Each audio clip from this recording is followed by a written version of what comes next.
Hey y'all, hey, welcome back to my channel. This is going to be Married to Medicine, Season 11, Episode 9. We're going to review it. So,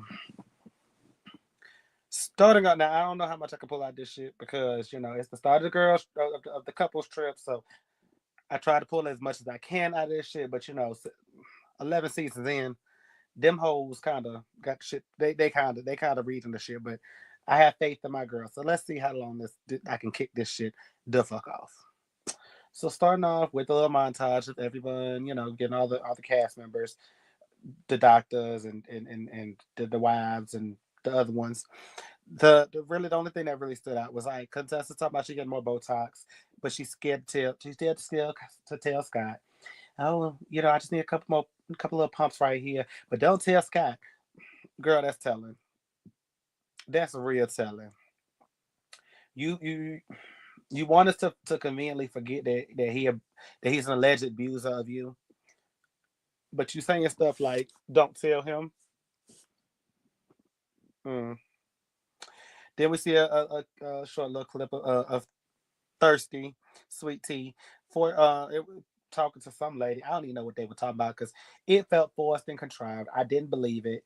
Even as an opening throwaway scene, I didn't believe it. It seemed like she sat there and said, "Hey girl, I gotta do it. I gotta fill in some time slots, some filler reel. So come on through so we can do this filler reel, and then you can leave real quick. We gonna do a little yang yang yang around here, and then I'm gonna go kick you out my house. Goodbye." Uh, okay. So then we move on to Miss Toya, Miss Toya, Miss Toya. Uh, I'm just gonna say, Toya, you so damn inappropriate.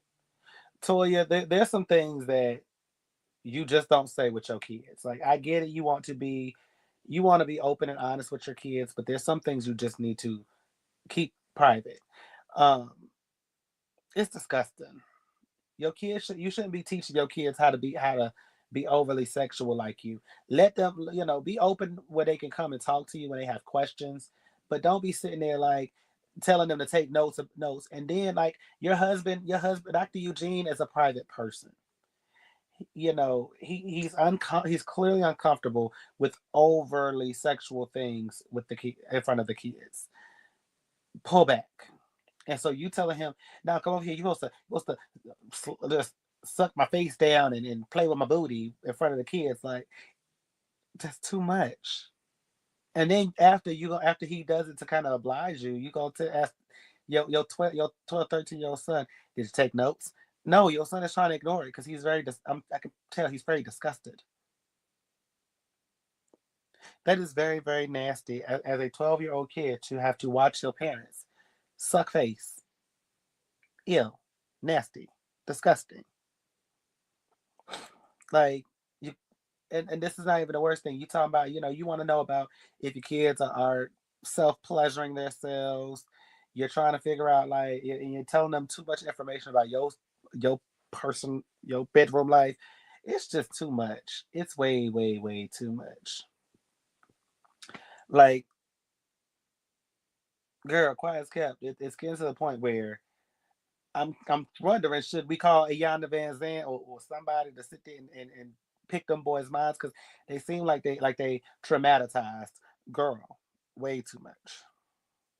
But then two shots later, when y'all sitting on the couch, you gonna turn around and say in your confessional, we don't allow our kids to do PDA with their girlfriends, but you're teaching them to be PDA people, which is nothing wrong with it. There's nothing wrong with showing PDA, but you can't say take notes and then you sitting there trying to you're sitting there trying to tell them no, you can't hold. The only thing you can do is hold hands with your girlfriends.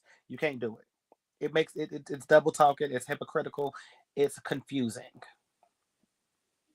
Um. So I mean, if you, it's one or the other. Either you're gonna be overly involved in your kid's sex life, or you're gonna be normal parents and be open enough for them to talk to you, but tell them like, baby, I don't want to know about what you're doing in the bedroom. Just don't do it. Just don't bring no babies home. And Toya, you know, do you even love your husband? because you just talk down on him a lot. And I mean, you try to make it. Now that people called it out, you try to make it seem like it's playful, but it just comes off like you don't love him. It comes off like you just settled for him, and that's a good man, Savannah. Like, girl, stop with the deprivating, stop putting him down. Damn it, I can't get the damn word out, y'all. And I'm not gonna edit this shit the fuck out, but stop putting him down, girl. Stop. Let's see more of you building him up. Like, say more positive things. You already said his dick little. You said he can't eat, you wish his dick got bigger. Like, come on, girl. Anyways. um, I will say it was really, really refreshing hearing more about Dr. Eugene's dad and his relationship with his father. That was really nice, because he kind of sensed that he's maybe more strict like his dad, which is really it makes sense because Dr. Eugene is very private and he's not. I wouldn't call him strict, but of course I don't know him on a personal basis, so maybe he is. But from what we see on the TV screen, I wouldn't call him strict. I would call him private, more reserved in some aspects, but I would not call him strict. But I think him and Toya are good parents. I do think they're good parents to both of their kids. I just wish Toya would pull back some. But it makes sense because Toya then says her dad would have been dapping them up and encouraging their behavior. So I mean it makes sense. It's on brand. Toya, your daddy was inappropriate, and now you more inappropriate than him. So, anyways, whatever. There was a lot of filler scenes I felt like in this episode. It wasn't bad. Some of them were actually cute, but there was a lot of fillers. Instead of just like, bravo people, can y'all stop? Can y'all? I mean, don't take away the cute filler scenes, but can we do with less filler scenes and give us more of the actual show? Like, give us more of the pivotal scenes. Like, let's get more meat and potatoes in the show. Because I don't really care for the a lot of other people I feel like don't really care for the filler scenes. Like, what do we need to see? What do we need to see with some of the what? Okay, I honestly felt like that. Well, so before I move into that, Dr. Jackie gets is at her home making her some non-alcoholic cocktails, and Heavenly walks in with her cute little laugh that I love. But it's very messy. Um, this whole scene felt like a filler. It really wasn't no substantial takeaway from the scene. Um, Heavenly comes into Jackie's house while Jackie's making her little cocktail, where we find out that Dr. Heavenly is officially a empty nester. All of her kids are out the house in college or working. Um, Jackie is making her liquorless mixed drink, which Jackie is asking her. I mean, Heavenly is asking her, why even make the drink if you ain't putting no liquor in it? And Jackie's just like, well, I like it. I just don't want to drink. I get it, but it does seem a little pointless. But I get it. Jackie is very healthy. Jackie doesn't put a lot in her. She does drink, but she just don't want to have. Sometimes she just wants the cocktail without the liquor. I get it. Um, Jackie tells Heavenly she's going to meet VP Phoebe Harris. And again, it sounded like a filler scene. I mean, we did get a little takeaway at the end of the scene, but a lot of it just could have been left. The whole scene really could have been left out and said on a voiceover. If I'm being honest, it didn't really feel like it held weight as a scene. Because then Jackie says Heather that she's allowed to bring one other person, and she's gonna bring Simone instead of Heavenly. I mean, it makes sense because Simone is an OBGYN, Jackie is an OBGYN, and they're talking about women's reproductive health. So I get it. I would understand why Simone would go over Heavenly. Heavenly, of course, is feeling some type of way a little bit.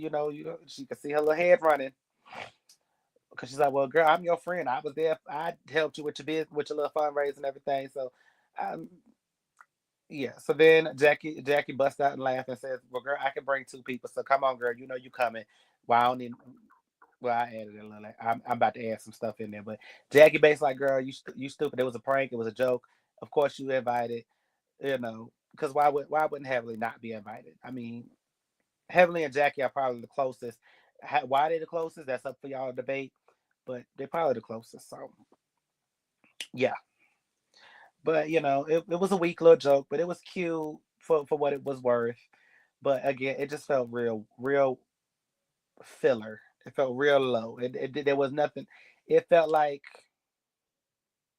it felt like mashed potatoes when I wanted meat.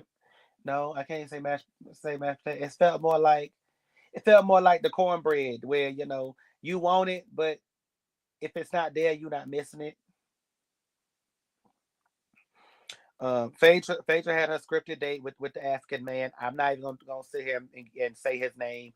He's the African man. He literally had two seconds of screen time. Um, they go out for a little lunch date. He claims he don't know nothing about Lydra, which I find real hard to believe that from the time y'all met at the at Sweet Tea's fake little mixer to the time y'all met up for lunch that y'all had not talked to. You ain't look her up. You ain't Google her. You ain't know nothing about her. I just don't believe it. I don't believe it. It seemed you seem fake. The whole scene seemed fake.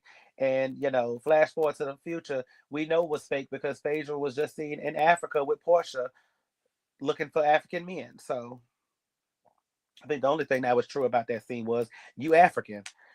We did learn that the rent a date, he knows Apollo by way of Atlanta. Everyone in Atlanta knows Atlanta, so it really wasn't a shocker.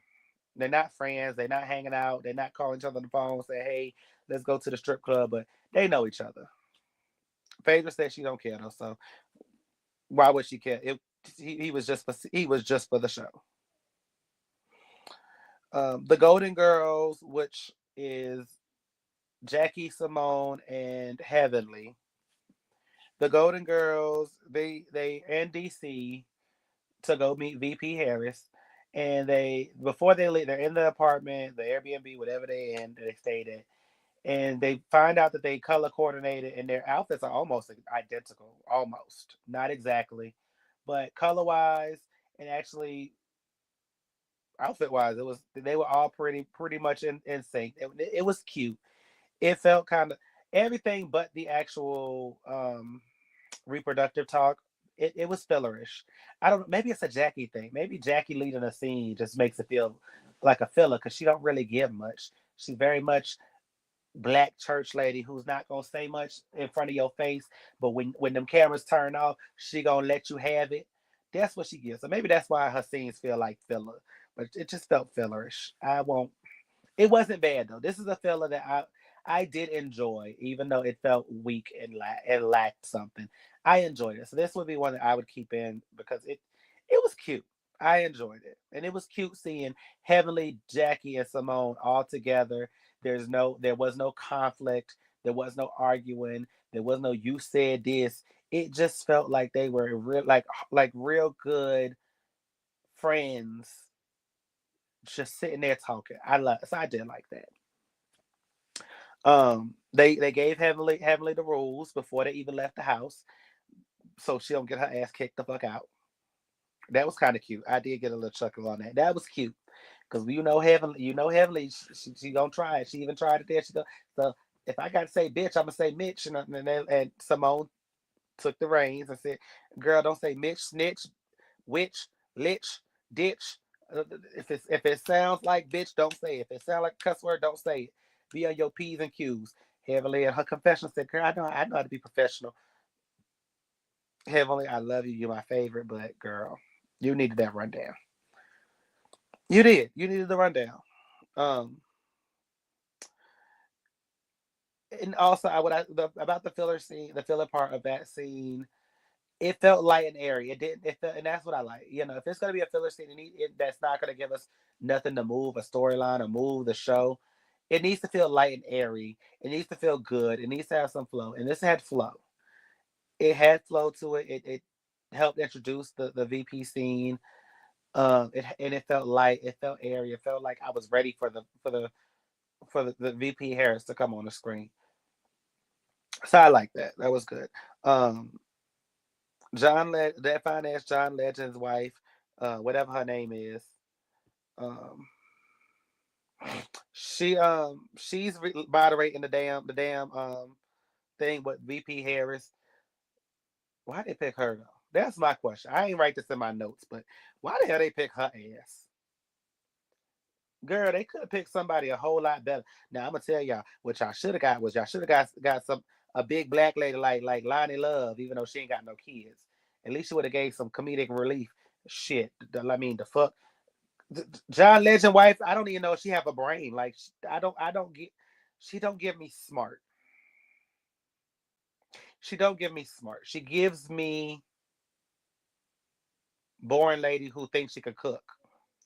Who you gotta tell don't put the raisins in the potato salad because she was always at the other side, the bland side of her family, instead of the seasoned side of her family. But I don't know. Maybe there was more to the scene. I don't know. Maybe I hope there was more to the scene that we just didn't see because the shit just yeah. Anyways, moving on. Um, they take the pictures with VP Harris. Eh, that was cute or whatever. That was cute, but I mean, yeah. I ain't got nothing to say on that because I mean it is what it is. It was a 2 second scene. Heavenly looked like she ain't know what the hell to do with her ass. Quiet as kept, she probably didn't. She's probably too busy trying to make sure her ass don't cuss and act a fool in the White House because she knew they were gonna kick her ass out and probably lock her ass up. And we know who in office now, so don't get your ass locked up now because bitch, we black like this and never like that. So our ass ain't never getting the fuck out. Let's be real about that shit. So Heavenly, you did good. Shut the fuck up and don't say shit. But hello, VP, good job. We gonna miss you.